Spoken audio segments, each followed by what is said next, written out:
हरे कृष्णा। श्रीमद् भगवद गीता अध्याय संख्या 9 श्लोक संख्या 20 से लेके 25 तक 20वां श्लोक पढ़ता हूँ।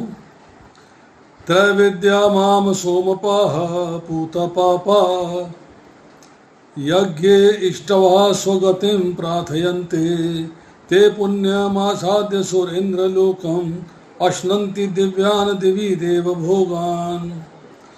प्रभुपाद जी लिखते हैं अनुवाद में, जो वेदों का अध्ययन करते तथा सोमरस का पान करते हैं वे स्वर्ग प्राप्ति की गवेषणा करते हुए अप्रत्यक्ष रूप से मेरी पूजा करते हैं।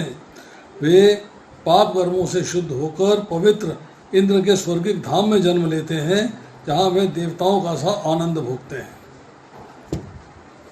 बहुत ये 5-6 श्लोक जो है बड़े इंपॉर्टेंट श्लोक हैं, इनको ध्यान से सुनना चाहिए और ध्यान से पढ़ना चाहिए।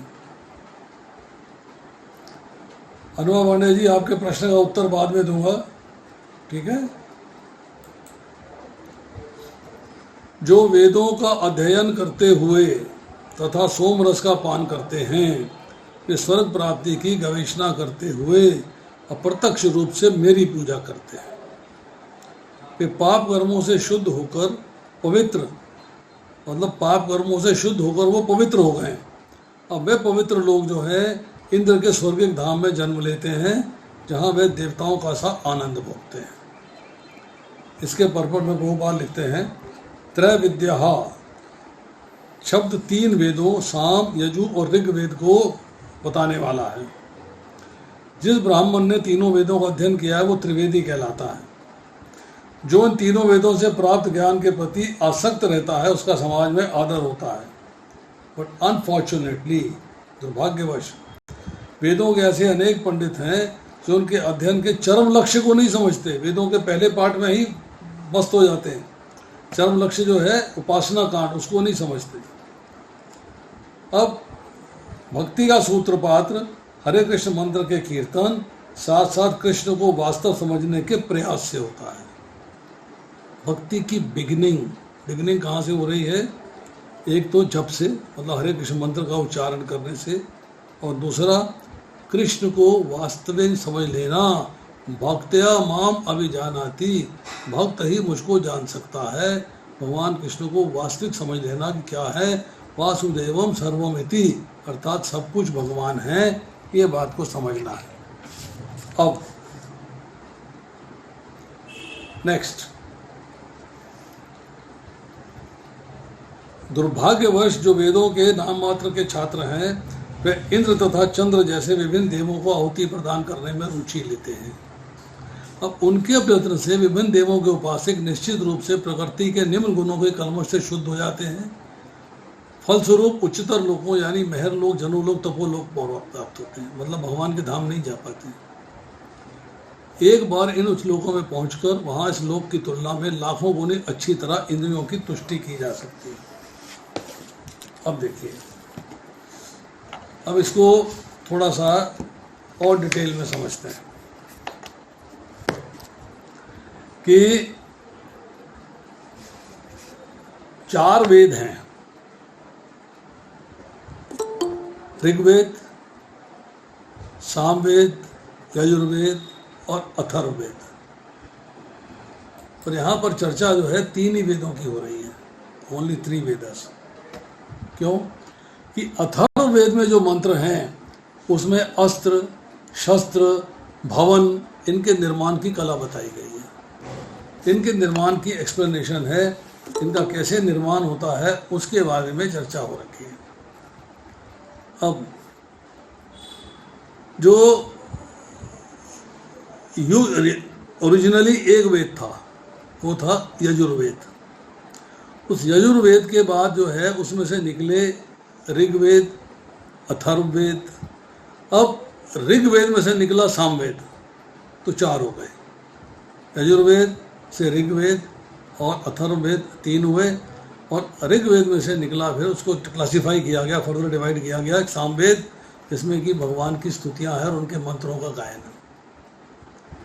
अब आती चर्चा कि नाना प्रकार की विधियां हैं, बहुत सारे तरीके हैं भगवान को स्मरण करने के, परंतु अब वेदों में जो पहला पार्ट है, जिसे कि हम जो है संहिता कहते हैं, ब्राह्मण कहते हैं, जो पहले पार्ट है, तीसरा पार्ट है आरण्यक और चौथा पार्ट है वेदांत। जो संहिता है और जो ब्राह्मण है, उनके अंदर जो है आपको भौतिक सुख ऐश्वर्य प्राप्त करने के लिए किन देवताओं की भक्ति करनी चाहिए, किन देवताओं को स्मरण करना चाहिए, किन देवताओं की पूजा करनी चाहिए, उसकी स्तुतियाँ दी गई, उसके डायरेक्शंस दिए गए, उसके मंत्र हैं। तो लोग जो है वेदों का फर्स्ट पार्ट पढ़ते हैं, उसके प्रति आकर्षित हो जाते हैं। यही बात भगवान भगवद गीता के दूसरे अध्याय के 42वें 43वें श्लोक में कहते हैं कि लोग जो है उसके प्रति आकर्षित हो जाते हैं और अपने भोग ऐश्वर्य के लिए कहते हैं कि हमने वेदों को पढ़ा है, उसमें स्तुतियाँ दी गई हैं, हम स्तुतियाँ कर रहे हैं। परंतु उसमें है सकाम कर्मों का वर्णन और उनके फल का वर्णन, कि कामना सहित कार्य करेंगे तो उनका फल क्या मिलेगा। तो अब वो जो है क्या करते हैं कि वेदों में श्रद्धा तो हो गई, पर श्रद्धा उपासना कांड में जाके किसके प्रति होनी चाहिए वहाँ नहीं पहुँची, वहाँ से वो डिक्लासीफाई हो गए, वहाँ पे फेल हो गए। अब जब इन सब बातों का वर्णन होता है तो वेदों में तो श्रद्धा हुई, पर पहले पोषण में श्रद्धा हुई, तो जो है फिर यहाँ के भोगों की परवाह न करके चाहते हैं कि मैं स्वर्ग लोक में जाने के लायक कार्य करूं, क्योंकि वहाँ के भोग ज़्यादा आकर्षित करते हैं, तो उनके प्रति कार्य करते हैं। तो इन तीनों विद्याओं से, तीनों वेदों से वो ये ज्ञान प्राप्त करते हैं कि मुझे किस तरह स्वर्ग प्राप्ति हो सकती है। वो लोग धाम की प्राप्ति के न उन्हें ज्ञान है, न ज्ञान लेना चाहते हैं, न ज्ञान की बात सुनना चाहते हैं। अब यहाँ पे शब्द आया है सोमपाहा और दूसरा शब्द है पूतपापा। सोमपाहा क्या है? सोमपाहा का मतलब ये है कि सोम रस को पीने वाले। सोम रस लोग कहते हैं कि वो स्वर्ग की शराब है। आप कह रहे हो देवता शराब नहीं पीते थे, देखो सोमरस पी रहे नहीं पी रहे, सोमरस पीते हैं, उनकी शराब है वो नहीं। सोमरस क्या है इसको समझिएगा ध्यान से, आपको सोमरस का ज्ञान प्राप्त हो जाएगा, समझ में आ जाएगी कि एक्चुअलिटी में क्या है, रियलिटी में क्या है। एक लता है, उस बेल को कहते हैं सोमवल्ली या सोमलता, उसको सोमलता कहते हैं या सोमवल्ली कहते हैं। उस बेल के बारे में शास्त्र में चर्चा आती है कि वो 15 पत्ते होते हैं उसके अंदर और सर्प का आकार होता है। पत्ते जहाँ से निकलते हैं वो गांठें उसकी लाल होती हैं। ऐसी लता के पत्तों को तोड़ा जाता है पूर्णिमा के दिन। क्यों? कि कृष्ण पक्ष में इसका एक एक पत्ता झड़ जाता है और शुक्ल पक्ष में एक एक पत्ता उतर के पूर्णिमा पे पूरा हो जाता है, 15 पत्ते हो जाते हैं। फिर 15 के बाद फिर शुक्ल कृष्ण पक्ष जब आता है 14, 13, 12, 11, 10, 9, 8, 7, 5 एक एक कम होता जाता है। तो पूर्णिमा के दिन जो है इसकी जड़ निकाली जाती है और लता जो है उसको यूज़ किया जाता है। पंचांग, पंचांग का मतलब है जड़, छाल, पत्ते, फूल और फल, ये सारी चीज़ें इसकी इस्तेमाल करी जाती हैं। जब इसको इस्तेमाल करते हैं कैसे, इसका जो है रस निकाला जाता है और रस निकालने के बाद इसको वेद मंत्रों द्वारा अभिमंत्रित किया जाता है, वेद मंत्रों के द्वारा। तो इसको जो है सोमरस कहते हैं। उस सोमरस को पीते हैं, वो सोमरस को पीते हैं।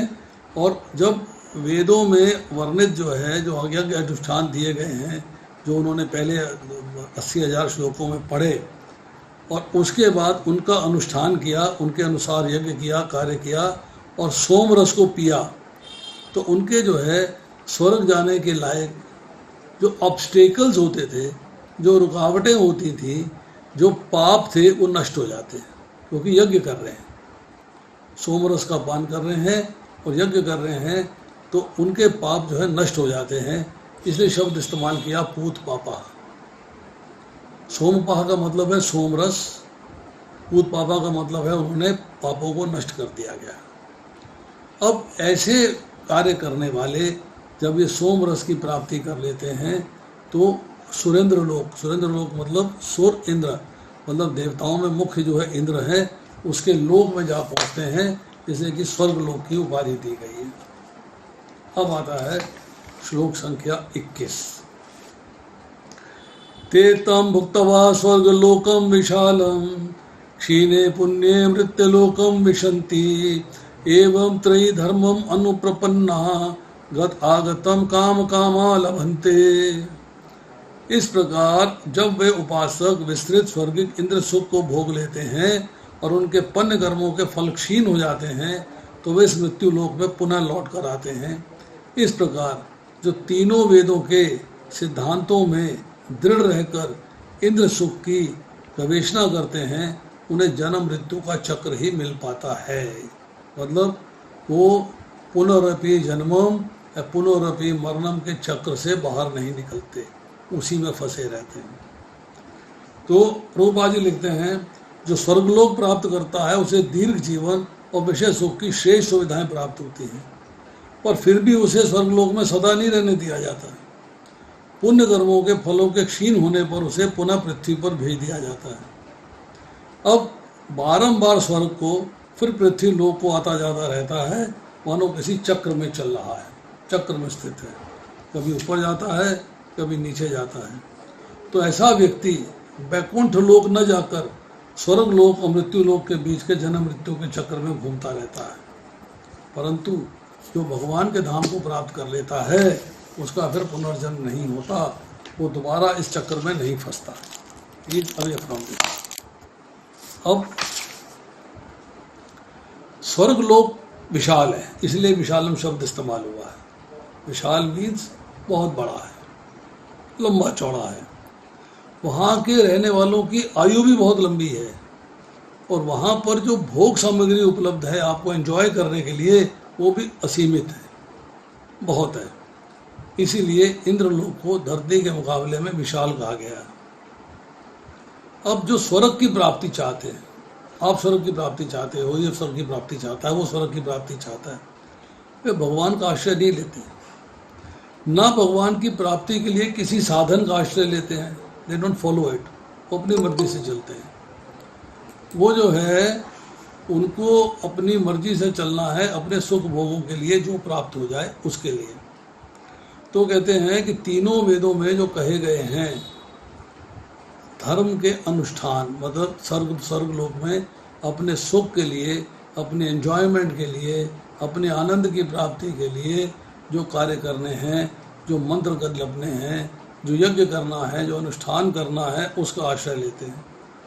इसलिए उसको बोला गया है तीनों वेदों की शरण में है। गता आगतम मतलब आना और जाना।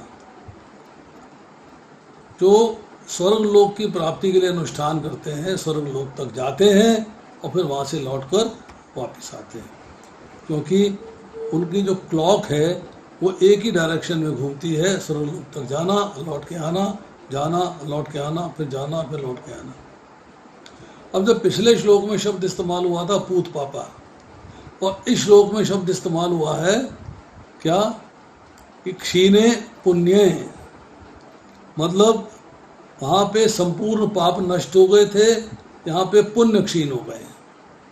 मतलब संपूर्ण पाप नष्ट हुए तो आप स्वर्ग लोक जा पाए, और स्वर्ग लोक में जब सारे पुण्य क्षीण हो गए तो फिर पृथ्वी लोक पे आ गए। मतलब बैक टू पेविलियन, जहाँ से चले थे वहीं पे आ गए आप, उससे बाहर नहीं निकल पाए, उससे आगे नहीं बढ़ पाए।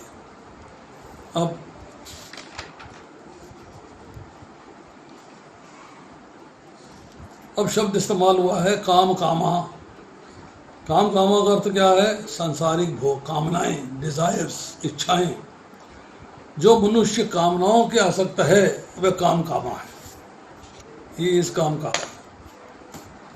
और जो व्यक्ति कामनाओं के आसक्त है, अपने सुख भोग के लिए कार्य करता है, वो डेफिनेटली जन्म मृत्यु के चक्र से बाहर नहीं निकल सकता, उसी में फंसा रहेगी। अब आती श्लोक संख्या 22। अनन्य चिंतो यंतो माम ये जना पर्युपासते तेषाम नित्यत अभियुक्ता नाम योगक्षेमम वहाम्यहम्। किंतु जो लोग अनन्य भाव से मेरे दिव्य स्वरूप का ध्यान करते हुए निरंतर मेरी पूरा करते हैं, उनकी जो आवश्यकताएं होती हैं उन्हें मैं पूरा करता हूँ, और जो कुछ उनके पास है उसकी मैं रक्षा करता हूँ।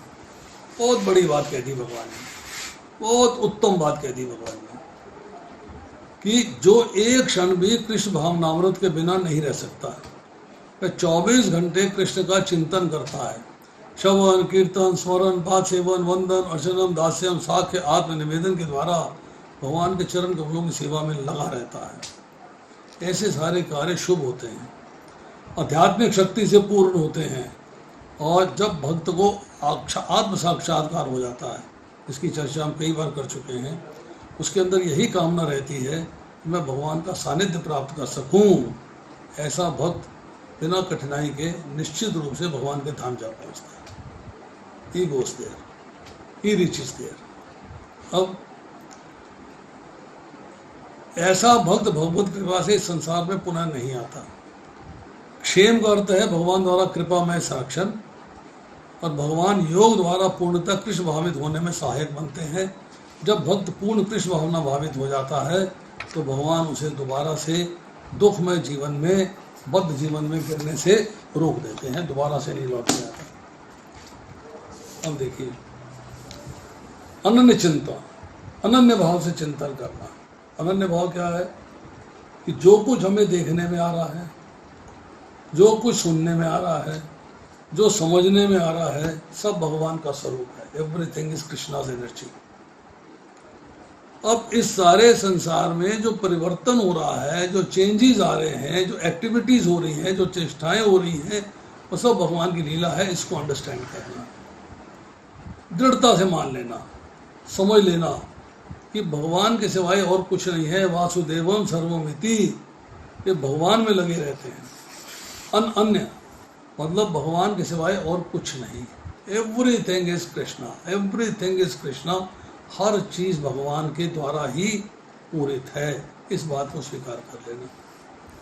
अब ऐसा व्यक्ति जो है, उसका जो भगवान को प्राप्त करने का प्रोसेस है वो भी भगवतमय है, भगवान है, और जिसको प्राप्त करना चाहता है वो भी भगवान है।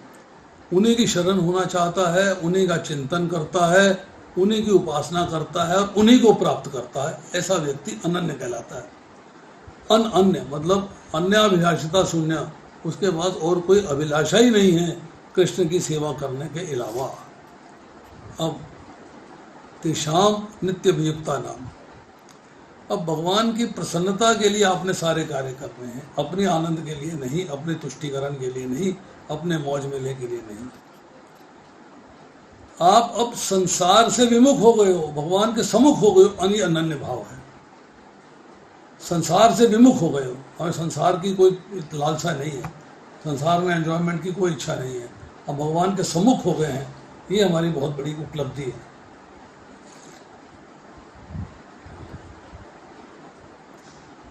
केवल भगवान के सम्मुख हो गए हैं, ये उनका चिंतन है, सोच है हमारी।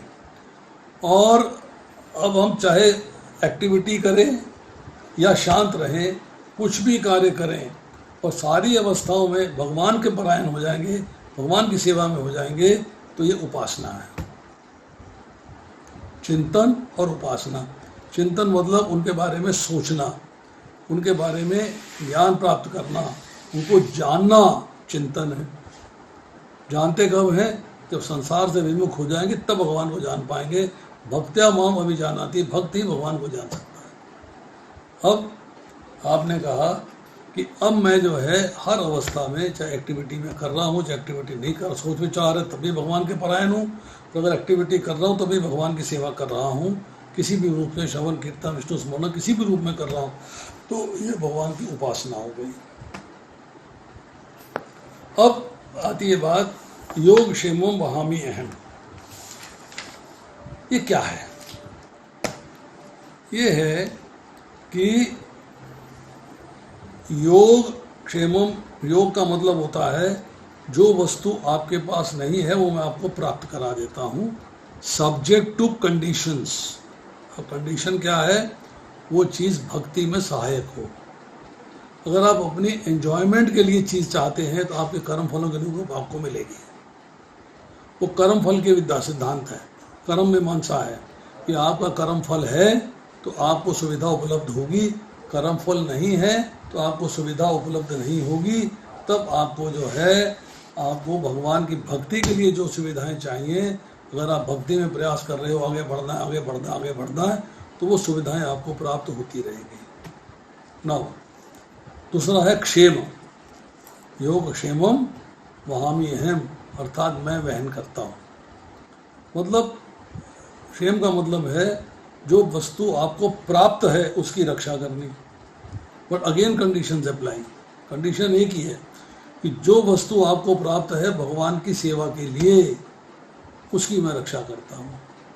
जो वस्तु आपको प्राप्त हुई है आपके सुख भोग के लिए, जब आपके कर्म फल जो है समाप्त हो जाएंगे तो वस्तु भी आपके पास से चली जाएगी। यू विल लूज इट, वो चली जाएगी आपके पास से। अब योग का मतलब होता है जोड़ना। जोड़ने का मतलब है भगवान के साथ संबंध को जोड़ना। क्षेम, क्षेम का मतलब है रक्षा करना, अर्थात जीव का कल्याण करना। तो भगवान दोनों कार्य करते हैं। भगवान से संबंध करना है मतलब अप्राप्त वस्तु को प्राप्त कराना है, और दूसरा है अप्राप्त वस्तु को प्राप्त नहीं कराना। दोनों सिचुएशन है, एक पॉजिटिव है, एक नेगेटिव है। सब्जेक्ट एक ही है, अप्राप्त वस्तु, जो चीज़ आपके पास अवेलेबल नहीं है। अब अप्राप्त वस्तु को प्राप्त कराना मतलब जो आपके हित में है, आपको प्राप्त हो रही है, और अप्राप्त वस्तु को प्राप्त नहीं कराना कि आपके पास वो चीज़ नहीं है पर आपके सिर्फ भक्ति के लिए बेनिफिशियल नहीं है तो आपको नहीं मिलेगी। तो दोनों कंडीशंस अप्लाई हो गई। अप्राप्त का मतलब है things not available to you. भगवान प्राप्त कराते हैं अगर भक्ति में सहायक है, प्राप्त नहीं कराते हैं अगर भक्ति में सहायक नहीं है। दूसरा क्षेम, अर्थात आपकी रक्षा करनी, आपका कल्याण करना, उसकी चिंता करनी, उसका चर्चा करनी। उसमें भी दो पॉइंट है, रक्षा करना और रक्षा न करना। रक्षा करने का मतलब यह है कि अगर चीज़ आपकी भक्ति के लिए आवश्यक है तो भगवान उसकी रक्षा करते हैं, और अगर वो चीज़ भक्ति के लिए आवश्यक नहीं है तो भगवान रक्षा नहीं करते। भगवान कहते हैं वहामी अहम, मैं उसको वहन करता हूँ, मैं उसको वहन करता हूँ। तो इसके बारे में कथा आती है। एक ब्राह्मण है अर्जुनाचार्य, भगवान की सेवा करते हैं, भगवद गीता पढ़ते हैं, बहुत ध्यानपूर्वक पढ़ते हैं, बहुत आनंद लेते हैं भगवद गीता पढ़ने में। इस श्लोक पे आ गए, वहामी अहम, मैं वहन करता हूँ। अरे करवा देते होंगे, भगवान थोड़ा सब काम कर रहे हैं, करवा देते होंगे, उनके इतने देवता हैं, इतने लोग हैं, करवा देते होंगे।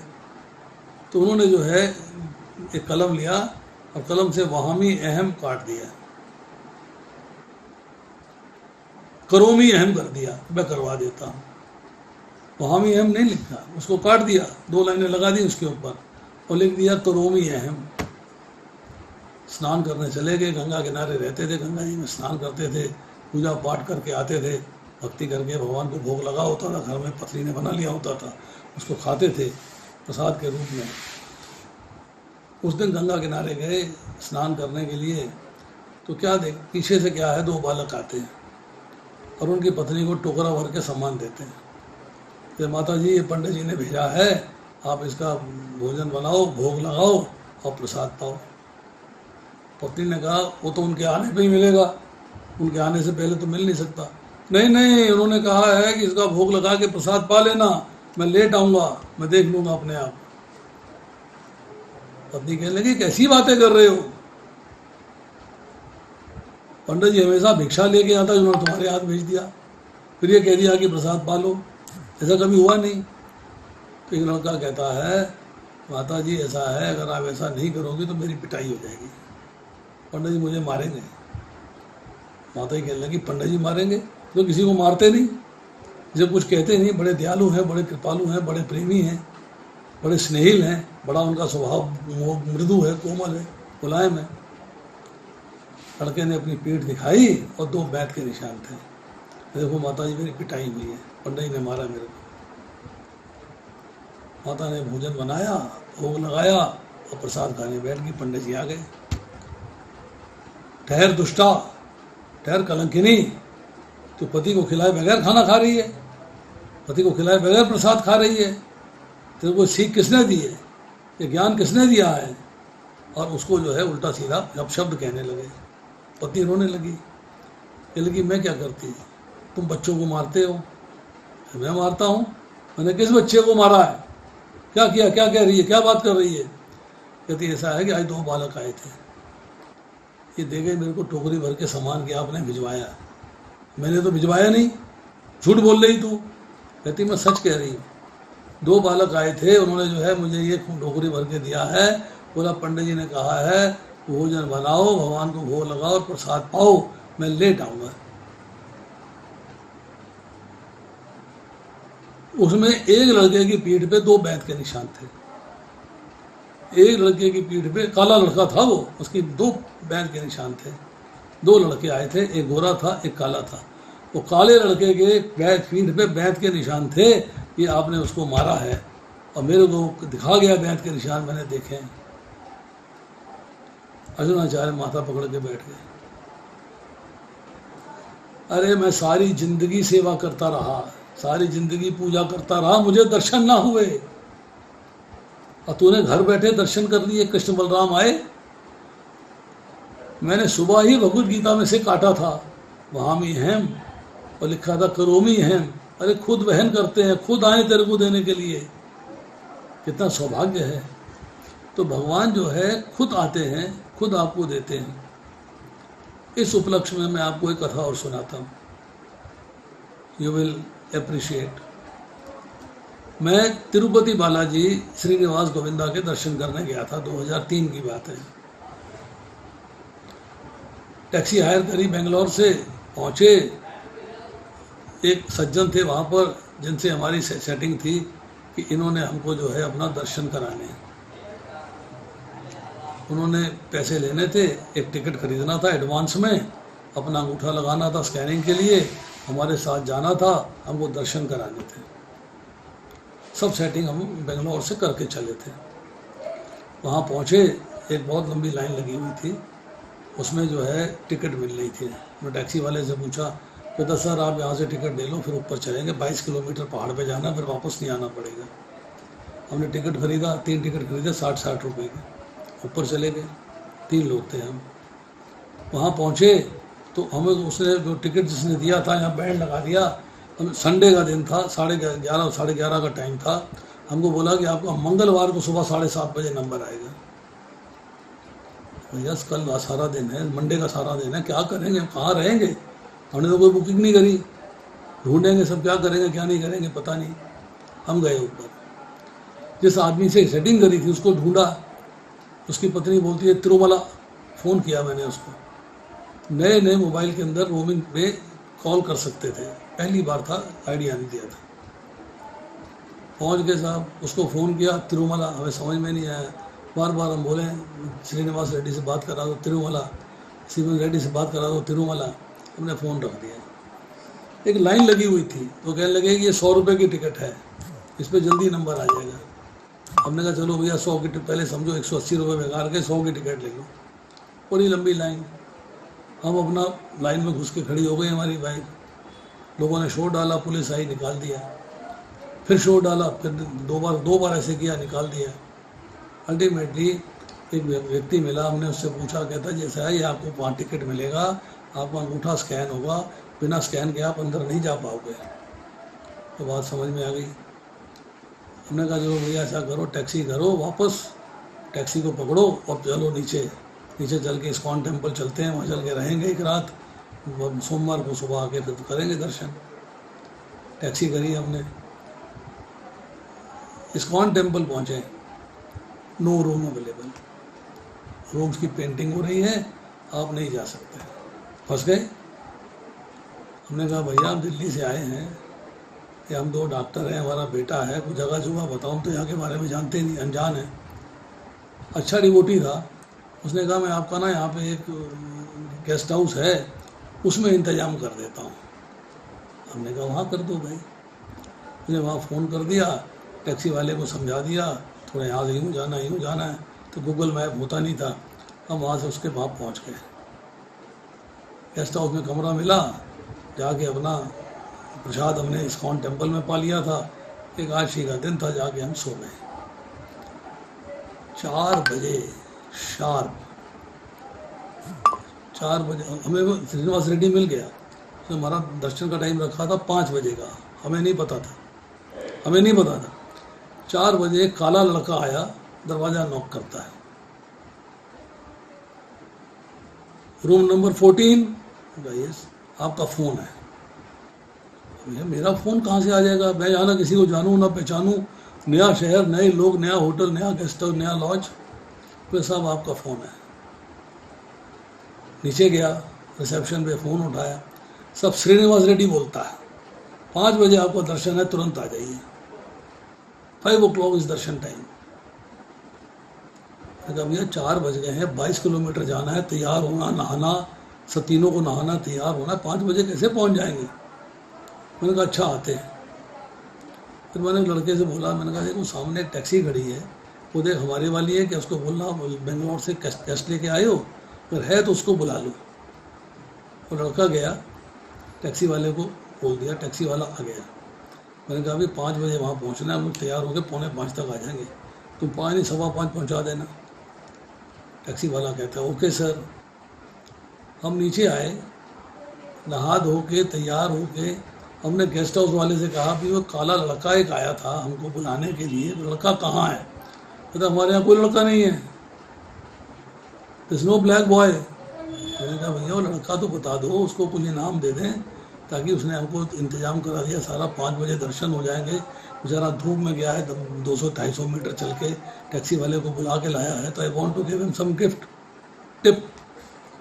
कहता सर हमारे यहाँ काला लड़का है ही नहीं, दिस नो ब्लैक बॉय।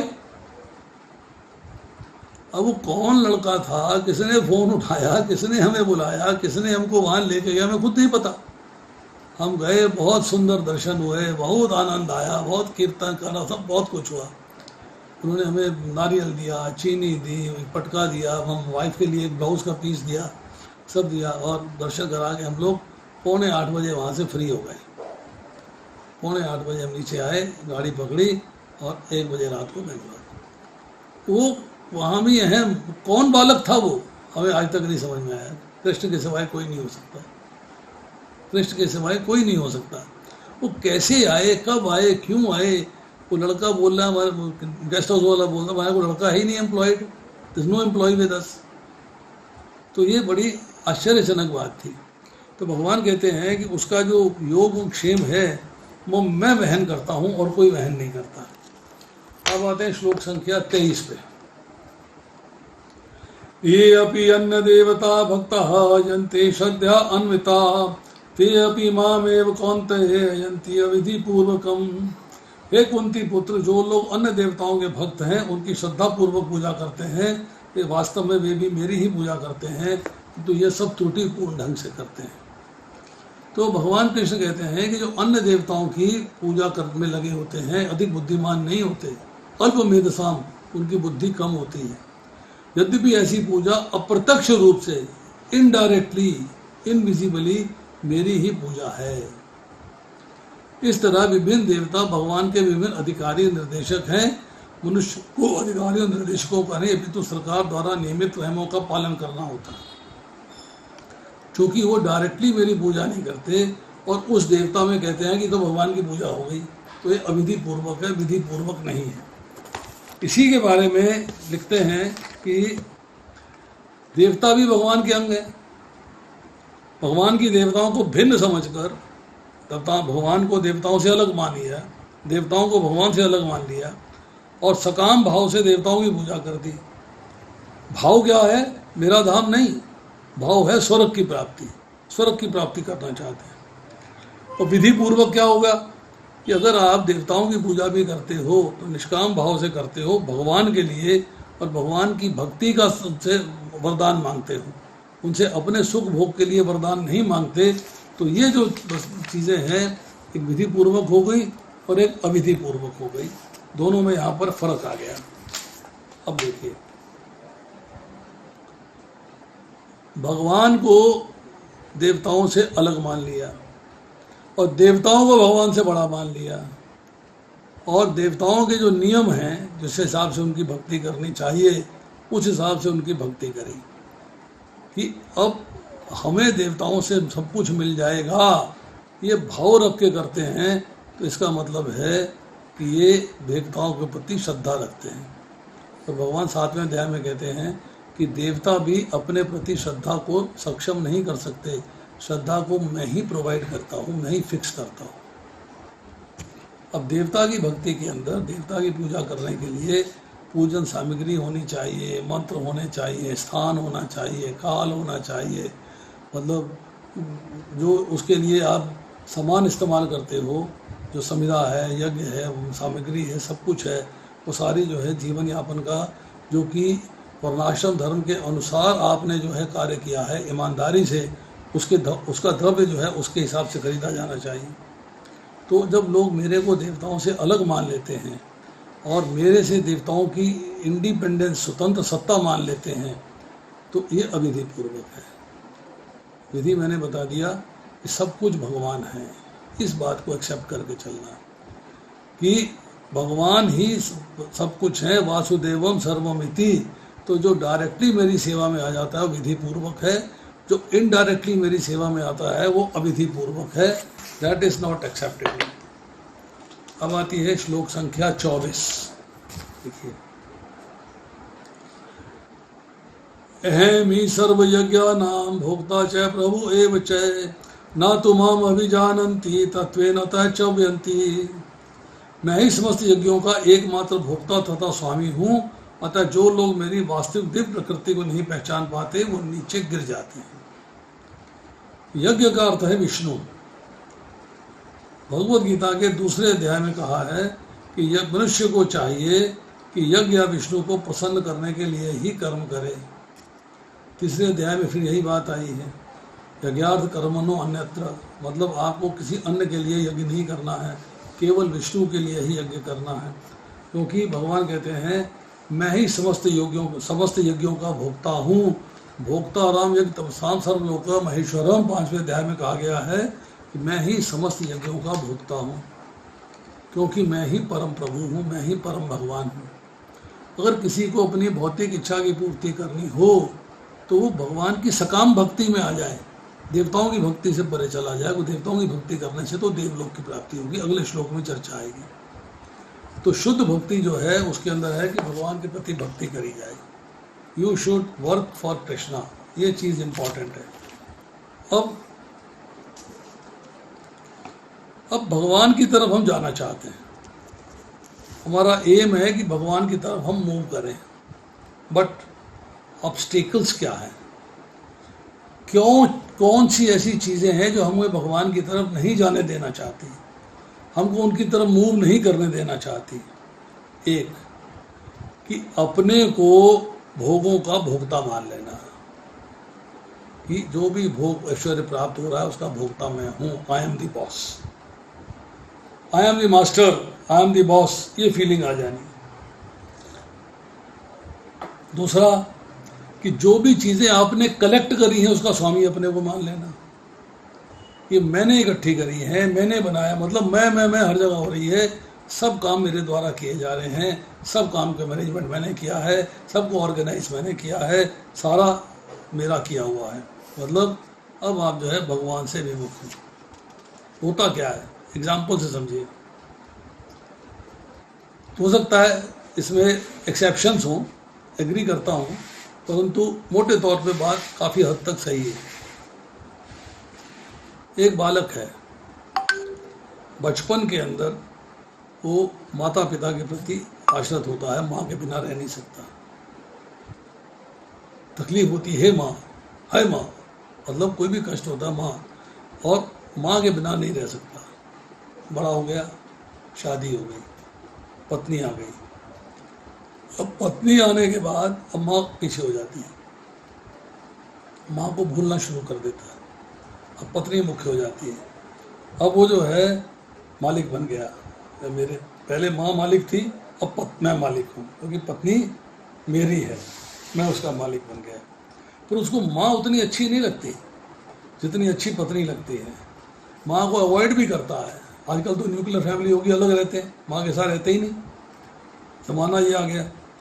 मतलब जब जीव जो है भोग और ऐश्वर्य में लग जाता है तो ये समझिएगा कि वो जो है जो कुछ उसने कलेक्ट किया है उसका मालिक बनता है अपने आप को, और माँ अर्थात भगवान को भूल जाता है, भगवान को स्मरण नहीं करता। अब वेदों में, उपनिषदों में, स्मृति ग्रंथों में, शास्त्रों में जो भी शुभ कर्म का आयोजन है, ऑर्गेनाइजेशन है, करने का तरीका है, भगवान कहते हैं सब मेरा बनाया हुआ, आई हैव मेड इट। और वो सब मैंने अपने को देने के लिए बनाया है, कि जिससे व्यक्ति जो है अपने संपूर्ण कर्म करे और कर्म फलों से निर्लिप्त रहे, मतलब कर्म फलों के प्रति आकर्षित ना हो, तो अनन्य भाव से केवल मेरे में लगा रहे। पर ऐसा हो नहीं पाता, इसलिए पुनरपि जन्मम और पुनरपि मरणम का चक्र लगा रहता है, उससे छूट नहीं पाता। अब देखिए 25वां श्लोक, बहुत इंपॉर्टेंट श्लोक है। यान्ति देवव्रता देवान् पितॄन् यान्ति पितृव्रता भूतानि यान्ति भूतेज्या यान्ति मर्त्याजेन अपि। मतलब भगवान कहते हैं कि जो देवताओं की पूजा करते हैं वो देवताओं के बीच में जन्म लेंगे, जो पितरों को पूजते हैं वो पितरों के पास जाते हैं, जो भूत प्रेतों की उपासना करते हैं वो उन्हीं के बीच जन्म लेंगे, और जो मेरी पूजा करते हैं मेरे साथ निवास करते हैं। ये बात भगवान ने क्लियर कट बता दी। अब प्रभुपाद जी लिखते हैं यदि कोई चंद्रमा, चंद्रलोक, सूर्यलोक या अन्य लोक को जाना चाहता है तो वो विशिष्ट वैदिक नियमों का पालन करके उनके लोक को जा सकता है। इसका वर्णन वेदों के कर्म कांड अंश जो पहले 80,000 श्लोकों में है, और उसी के अंदर चैप्टर्स है 10 पौर्णमासी। मतलब आपको तरीका बताया गया है कि किस देवता की पूजा करने से आपको क्या प्राप्त होगा, what are you going to get. अब शुद्ध भक्त जो है वो भगवान की पूजा करके वैकुंठ लोक या कृष्ण लोक की प्राप्ति करता है। वो देवताओं के लोक नहीं जाना चाहता, वो स्वर्ग लोक नहीं जाना चाहता, उसकी इच्छा रहती है कि मैं उससे भी उच्च वो लोक चला जाऊँ। अब अनफॉर्चुनेटली, दुर्भाग्यवश, अनेक लोग उनको कृष्ण लोक की, देवलोक, कृष्ण लोक की, वैकुंठ लोक की नॉलेज ही नहीं है, सूचना ही नहीं है। अब दूसरे हैं जो भगवान में लीन होना चाहते हैं, वो ब्रह्म ज्योति में चले जाते हैं, तो ब्रह्म ज्योति से नीचे आते हैं, दे कम बैक, ब्रह्म ज्योति में जाके भगवान के धाम नहीं जाते, उसके नीचे आ जाते हैं। तो अब इसको समझिएगा कि जो भगवान को ठीक से नहीं जानते, भगवान को ठीक से नहीं जानते और अपने भोग और ऐश्वर्य के प्रति आकर्षित रहते हैं, वो वेदों में जो है वेद मंत्र हैं, शास्त्र हैं, पूजन विधियां हैं, उसके अनुसार देवताओं की पूजा करते हैं, उनके प्रति आकर्षित होते हैं, उनकी सेवा करते हैं और उनके प्रति अपने भोग ऐश्वर्य के लिए वरदान प्राप्त करते हैं और उनको सुख भोग की प्राप्ति होती है। अब मैं पूजा करूंगा तो देवताओं मुझे ऊंचा से ऊंचा फल देंगे, ये उनको जो है आशा रहती है, और वो देवलोक में जाते हैं, वहाँ से पुनः लौटकर पृथ्वी पर आते हैं। अब कुछ लोग जो है पितृयान्ति पितृव्रता, मतलब पितरों को पूजते हैं, पुरखों को पूजते हैं, मेरे पुरखे, मेरे जठेरे, मेरे पूर्वज, उनकी पूजा करते हैं, उनके लिए जो व्रत चाहिए, जो नियम चाहिए उसका पालन करते हैं, और पितरों को अपना इष्ट मानते, भगवान को इष्ट नहीं मानते। तो ऐसे लोग जो है वो पितृलोक जाते हैं, जो कि पाताल के पास, नरक लोक के पास है, वो पितृलोक की प्राप्ति करते हैं, पितरों के पास जाते हैं।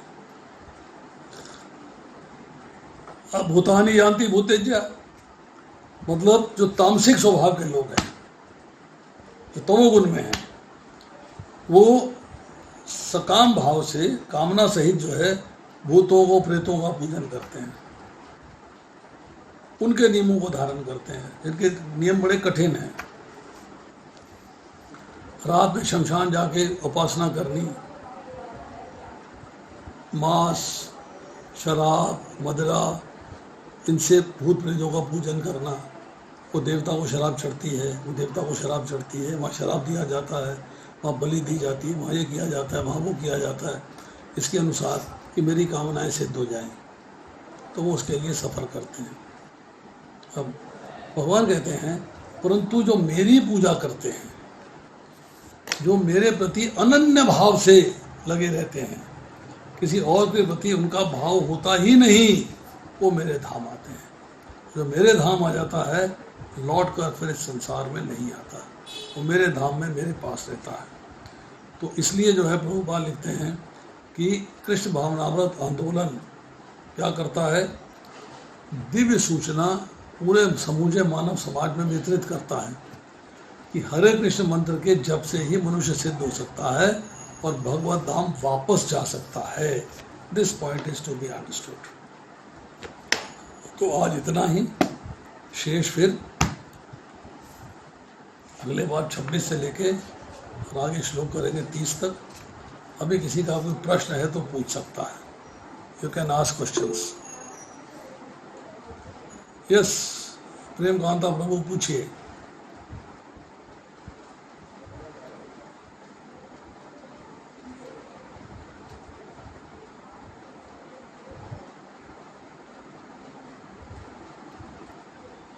प्रभु आपने हरे कृष्ण बोला, ये हरे कृष्ण होता है कि हरे कृष्ण होता है? देखिए ऐसा है कि जो शब्द है ना उसको आप समझने की कोशिश करिएगा। ना शब्द जो है दो तरीके से लिखा जाता है। एक है नल वाला ना, डंडा लेफ्ट में जाके गोला बनता है, जैसे ना कहते हैं। बच्चे की किताब पढ़ेंगे तो ना का मतलब है नल वाला ना। दूसरा जो है वो होता है अणा। अणा जो अणा है उसको जब बोलते हैं तो कृष्ण में अणा आता है, ना नहीं आता। ना नहीं, अणा आता है। हरे कृष्ण नः नः कृष्ण, हरे कृष्ण ना हो जाता है। तो जब उसको लय में बोलते हैं, तेजी से बोलते हैं तो कृष्णा निकलता है। हरे कृष्ण हरे कृष्ण, हरे कृष्ण हरे कृष्ण, कृष्ण कृष्ण हरे। तो वो जब लय में बोलते हैं तो वो ना जो है वो ना हो जाता है, ना के आगे डंडा लग जाता है, क्योंकि गलत है, टेक्निकली ना है हरे कृष्ण। अब जो अंग्रेज हैं, जो अंग्रेज हैं, जो यूरोपियन हैं, गोरे हैं, उनको चूंकि प्रॉपर्ली बोलना आता था तो हरे रामो कह देते हैं, हरे रामा कह देते हैं, हरे राम। टेक्निकली क्या है, राम राम हरे हरे, हरे कृष्ण कृष्ण कृष्ण हरे हरे, हरे राम राम राम हरे हरे। और उनकी टोन, उनकी ट्यूनिंग, उनका बोलने का तरीका वैसा है, हरे कृष्ण कृष्ण कृष्ण हरे हरे, हरे राम राम राम हरे हरे। तो वो रामों को ओ लग जाता है भान, रामो रामा, तो कोई उसमें हार्म नहीं है। एटलीस्ट मंत्र का जाप तो कर रहे हैं ना, दैट इज वेरी इंपॉर्टेंट। प्रभु जी हम कृष्ण बोल सकते हैं? कृष्ण, हाँ बोलिए, किसने मना किया? नहीं, मैं ये कह रही हूँ कि जब जप करते हैं तो कृष्ण बोल सकते हैं कि आपने जैसे बोला कृष्ण? नहीं, आप कृष्ण बोलिए। हरे कृष्ण कृष्ण कृष्ण हरे हरे, हरे राम राम राम हरे हरे। तो ना नहीं बोलना है ना, कृष्ण नहीं बोलना। आप कृष्णा मत बोलिए, कृष्ण बोलिए। नहीं ऐसा ना हो ना, क्योंकि जो कृष्णा है वो द्रौपदी का नाम है। वो कृष्णा द्रौपदी का नाम है, डंडा आ लग जाता है जब। अच्छा, जब कृष्ण के आगे आ लग जाता है तो कृष्णा वो द्रौपदी का नाम है। पर हम डंडा नहीं लगाते हैं, सिर्फ कृष्ण ही बोलते हैं। पर बोलते समय हमारे मुख से हरे कृष्ण कृष्ण कृष्ण हरे हरे, हरे राम राम राम हरे हरे, हरे कृष्ण कृष्ण कृष्ण हरे हरे, हरे राम राम राम हरे हरे, हरे कृष्ण। तो वो आपको जो है बोलना, अपने आप को सुधारना पड़ेगा। वो सुधार लीजिए, ठीक है, वो कोई प्रॉब्लम नहीं है। और नहीं सुधार पाए तो सिर्फ कृष्ण ही बोल देंगे। तो कृष्ण बोलिए। तो ठीक है, प्रोनाउंसिएशन तो ठीक है ना फिर मेरी? हाँ बिल्कुल ठीक है। ओके। यस और ये मंजू प्रभु जी। जी आपके साथ तिरुपति में जो हुआ था ना, एकदम से रोंगटे खड़े हो गए, ये फ्यूल बोलना चाहती हूँ सुन के। दोबारा कहिए, क्या कह रही है? आई एम सेइंग कि आपके साथ जो तिरुपति में हुआ था ना, उसको सुनकर एकदम रोंगटे खड़े हो गए, गूज बम्स आने लग गए। कोई बात नहीं, मंजू जी आप सवाल करिए। आप प्रभु जी बहुत लकी और बहुत क्लोजेस्ट हो चुके हैं भगवान के, आप बहुत ज्यादा एक्सीलेंट, दैट्स एक्सीलेंट। चलिए मंजू जी पूछिए सवाल। हरे कृष्णा प्रभु जी, दंडवत प्रणाम। हरे कृष्णा प्रभु जी, दंडवत दंडोत प्रणाम माता जी, दंडोत प्रणाम। कहिए।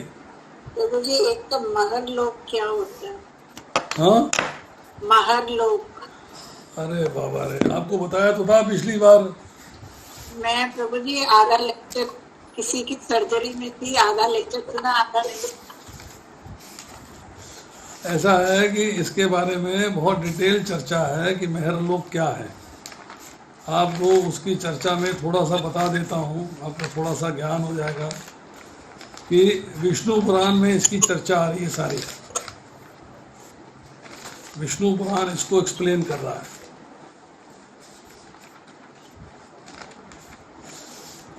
अलग अलग लोक हैं।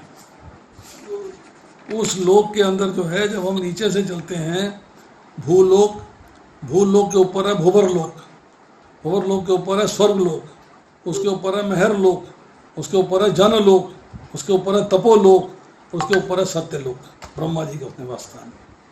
तो ये लोक है ये। अब भूलोक के अंदर जो है हम मनुष्य रहते हैं, प्लस अलग प्राणी भी हैं। भुवरलोक के अंदर पृथ्वी और सूर्य के बीच का स्थान है, जहाँ पर सिद्ध रहते हैं और मुनिगण रहते हैं। स्वर्ग लोक में जो है सूर्य ध्रुव के बीच का स्थान है, जहाँ देवता रहते हैं। और महर लोक जो है वो ध्रुव से 1 करोड़ योजन दूर है, जहाँ ऋषि रहते हैं, भृगु ऋषि वगैरह। और जनक लोक में मानस मुनि रहते हैं, तपोलोक में विराज ऋषि रहते हैं, और सत्य लोक के अंदर जो है ब्रह्मा जी रहते हैं, उनके साथ मुनिगण रहते हैं। तो इसी तरह जो है सारी लोगों की चर्चा करी गई है बिल्कुल डिटेल में। तो इसलिए याद आ गया प्रभु जी, याद आ गया। और पहले बताएं। याद आ गया। और प्रभु जी, ये आप एक बार एक्सपेंशन ऑफ कृष्णा जो चार्ट है ना, एक बार और समझा सकते हैं कभी भी किसी क्लास में? चार्ट ऐसा है, आपको मैं बता सकता हूँ। Chart can be explain to you. अगर आपके पास टाइम है तो मैं आपको बता दूंगा। अभी और किसी का प्रश्न है तो वो पूछ सकता है।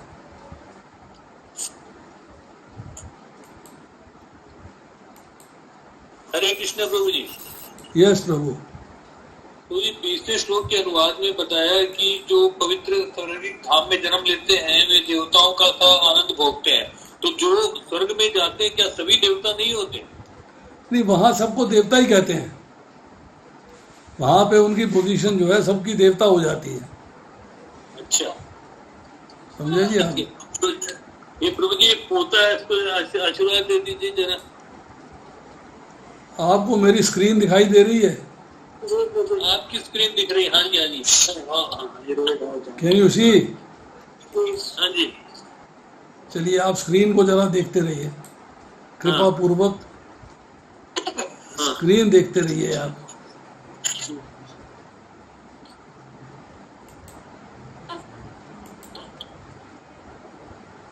एक सेकेंड और लगेगा।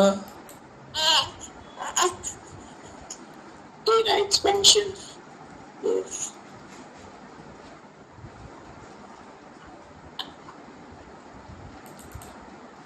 ये है। जी प्रभु। The Supreme Lord Sri Krishna said, I am Vasudeva, Pradyuman, Aniruddha and Sankarsana. I am also the 10 incarnations which were like Matsya, Kurma, Varaha, Narasimha, Vaman, Parshuram, Ramchandra, Buddha and Kalki.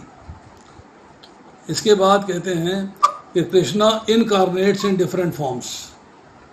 ये अथर्ववेदीय, गोपाल उत्तर तापनीय उपनिषद और राम उत्तर तापनीय उपनिषद से लिया गया। कृष्ण जो है सबसे पहले अपने आप को एक्सपेंड करते हैं बलराम जी के रूप में। फिर एक बनता है चतुर्व्यूह, जिसको पहला चतुर्व्यूह कहते हैं। बलराम जी एक्सपेंड करते हैं एज ए महासंकर्षण, और महासंकर्षण के साथ जो है सेकंड एक्सपेंशन होता है प्रद्युमन का, इधर से अनिरुद्ध का और फिर वासुदेव का। यही जो है महासंकर्षण जो है फर्स्ट चतुर्व्यूह के अंदर राम अवतार में लक्ष्मण बनते हैं, प्रद्युम्न जो है राम अवतार में शत्रुघ्न बनते हैं, अनिरुद्ध जो है वो उसमें अंदर भरत बनते हैं, राम अवतार में भरत बनते हैं, और वासुदेव जो है वो राम अवतार के अंदर राम जी बनते हैं। और इन्हीं वासुदेव से प्राकट्य होता है नारायण का। अब नारायण से प्राकट्य होता है फिर वासुदेव का सेकंड चतुर्व्यूह बनता है, प्रद्युम्न का, अनिरुद्ध का, सेकंड संकर्षण का। ये सारे सेकंड हैं, second Pradyumna, second Aniruddha, second Vasudev, second Sankarshan. इसी सेकंड संकर्षण से फिर आते हैं महाविष्णु, कारणोदकशाही विष्णु, फिर उनसे आते हैं गर्भोदकशाही विष्णु, और उनसे आते हैं क्षीरोदकशाही Vishnu. 10 different definite conditions of living beings are construed generally from the beginning of their bondage up to the end. अब 10 क्या है समझिएगा। पहला अवतार है जैसे कि हम इवोल्यूशन कहते हैं, इवोल्यूशन में इनवर्टिब्रेट मतलब मत्स्य अवतार, टेस्टेक्शियस अर्थात शैली शैल कूर्मा अवतार, वर्टिब्रेट पहला वर्टिब्रेट आए वरा अवतार, फिर करेक्टली वर्टिब्रेट जिसमें कि आधा हाफ बीस्ट है और आधा मनुष्य है, वो है नरसिंह अवतार। फिर manikin Vaman avatar, barbaric Parashurama, civilized Ramachandra, wise Krishna, ultra wise Buddha and destructive कल्कि। ये जो है भगवान के एक्सपेंशन की बात हो रही है। और बताइए, और कुछ जानना चाहते हैं आप? चतुर्व्यूह, फर्स्ट चतुर्व्यूह और सेकंड चतुर्व्यूह का क्या अर्थ हुआ? किसके फर्स्ट चैप्टर में, सेकंड चैप्टर में?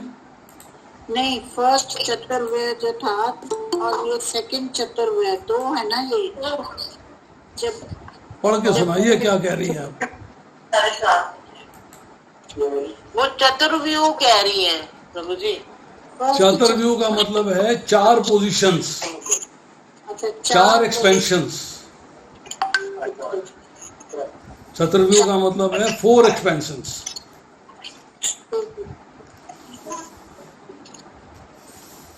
तो ये 2 बार हुआ टोटल? 2 बार हुआ, 2 बार बताते हैं कि पहली बार हुआ और दूसरी बार हुआ।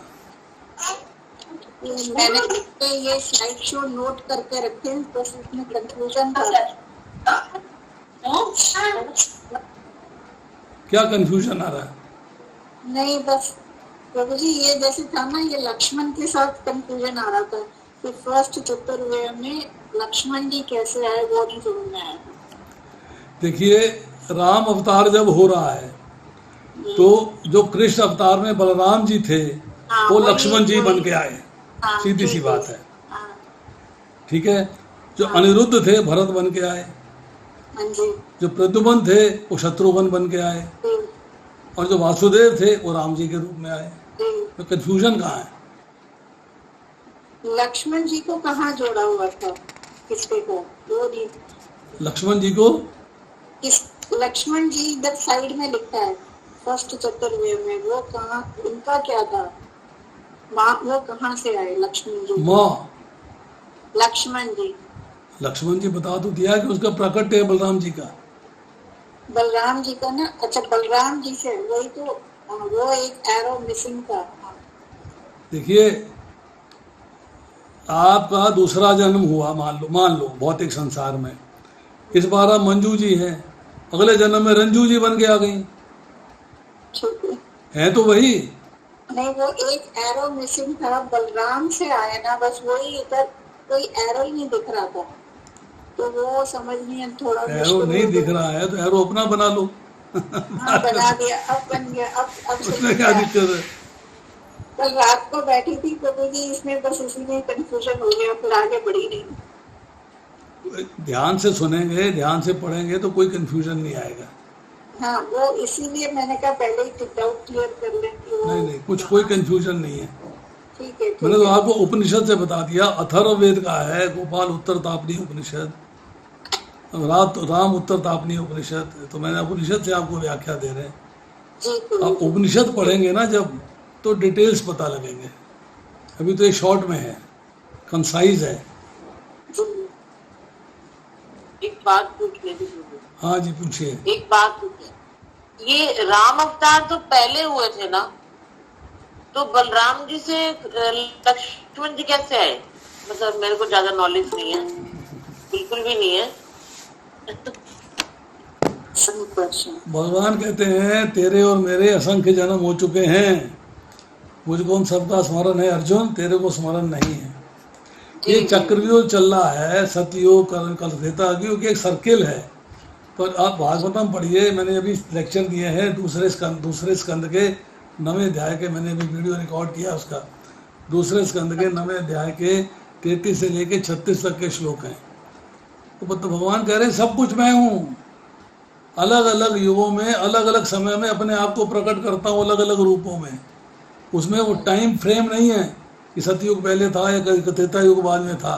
त्रेता युग कई बार आया, सतयुग कई बार आया, द्वापर कई बार आया, एक बार थोड़ा आए। ये हमको मालूम है कि एक बार हुआ, एक बार नहीं है, असंख्य बार आई।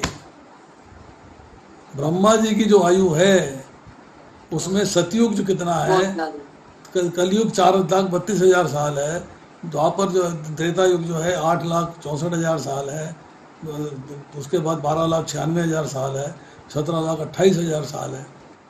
तो उसमें आयु जो है वो ये तो सिर्फ एक दिन हुआ ब्रह्मा जी का, एक रात्रि भी इतनी हो गई।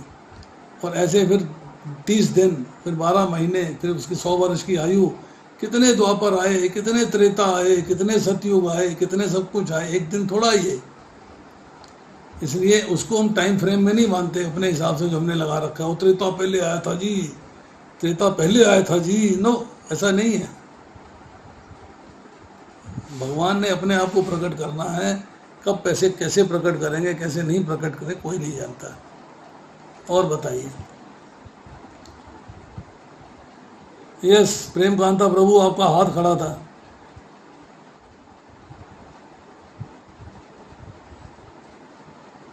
आवाज नहीं है, अनम्यूट करो। जो स्वर्ग में जाते हैं सभी देवता होते हैं। कहाँ पर? स्वर्ग में जो भी जन्म लेते हैं सभी देवता ही कहलाते हैं। सब देवता कहलाते, देवलोक है ना। नहीं, वो उसमें लिखा था ना कि देवताओं का सब भोग करते हैं। मतलब उनको देवता होते हैं तो देवता जैसा ही तो भोग करेंगे। तो इससे दो अर्थ निकलते हैं कि मतलब कि वो देवता नहीं होते लेकिन इक्विवेलेंट मतलब भोग नहीं, देवता मिलता है। आप जो है इंग्लिश का ट्रांसलेशन पढ़िएगा, क्लियर हो जाएगी पिक्चर। जो देवलोक में चला गया वो देवता है, सीधी सी बात है। जो पितृलोक में चला गया वो पितृ हो गया, जो भूत लोक में चला गया वो भूत हो गया, जो प्रेत लोक में चला गया वो प्रेत हो गया। प्रभु जी, ये नारायण इसमें भी न आ रहा है, नारायण में, तो फिर इसको कैसे प्रोनाउंस करेंगे? दोबारा बोलिए माता जी, Aahista Aahista.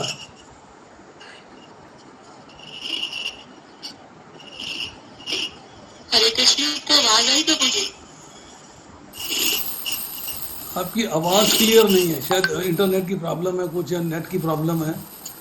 I am saying कि जो नारायण जब हम बोलते हैं तो इसमें भी लास्ट में न आता है, तो फिर वो शब्द कैसे प्रोनाउंस करेंगे नारायण के? नारायण में भी जो ना है वो कृष्ण वाला ना है। हाँ, बस यही आप थोड़ा लिख कर बताओ, नारायण, नारायण, वो ना के अंदर जो है इंग्लिश में लिखेंगे तो ना के आगे हा लग जाता है, नारायण। आप ये ना जो बोल रहे हैं प्राण वाला है ना, प्राण, किसका प्राण वाला है ना, जो ना बोल रहे हो आप। हाँ। ये प्राण जब हम लिखते हैं तो इसमें भी तो ना आता है ना, प्राण में, कान में प्राण, प्राण। जी माता जी, वही वाला है त्राण, ना। त्राण मतलब रक्षा करनी, सेफ्टी करनी, त्राण कहलाता है। जैसे हिंदी में कहते हैं तार देना। उसमें भी ना जो है, उसमें भी ना जो है कृष्ण वाला है। हाँ। तो आप थोड़ा मुझे लिख के दिखा सकते हो प्रभु जी?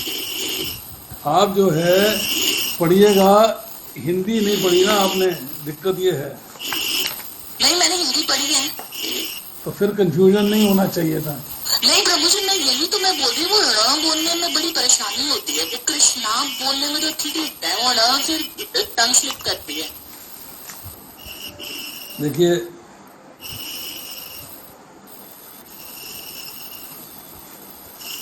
ये त्राण है। और क्लोज करिए। हाँ ठीक है आगे नजर। और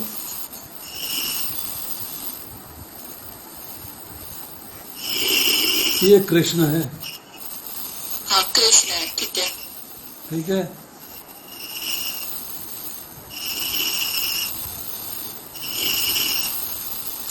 और ये नारायण है। हाँ ये ण आ रहा है सब में। तो मैं ना आ रहा है। ण कृष्णा। आप एक बार प्रभु जी बोल के बताइए, कृष्णा बोल के बताइए। कृष्ण, कृष्ण नहीं, कृष्ण बोलेंगे तो नलके वाला ना हो जाएगा। अच्छा कृष्ण।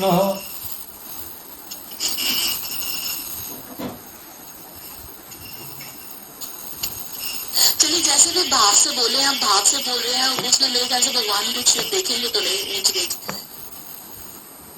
बाहर से बोलने का मतलब मैं कह रही हूँ भाव से बोलना, जैसे अभी प्रोनाउंसिएशन ठीक नहीं आ रही है हमारी, वो तो आपसे जब मिलेंगे तो प्रोनाउंसिएशन ठीक से सीखेंगे। माता जी ऐसा है, आपको एक सिंपल सी बात बता देता हूँ, जी उस बात को समझ लेना आप। ओके। बच्चा पानी को मम कहता है हाँ और माँ समझ जाती है, जी घर वाले भी समझ जाते हैं। जी तो मम कह रहा है तो वो पानी मांग रहा है, हाँ दुद्धू कहता है तो दूध मांग रहा है। जी जी उसमें वो दुग्ध नहीं कहता, दुग्ध ना दुद्धू। हाँ नितिन तो राइट। भगवान आपका भाव देखते हैं, शब्दों का विन्यास नहीं देखते। बिल्कुल ठीक बात है, वही मैं कह रही हूँ। मैं भाव का मतलब मोर इम्पोर्टेंस है। मैं न बोलूं चाहे न बोलूं, पर मैं भगवान का नाम ले रही हूँ।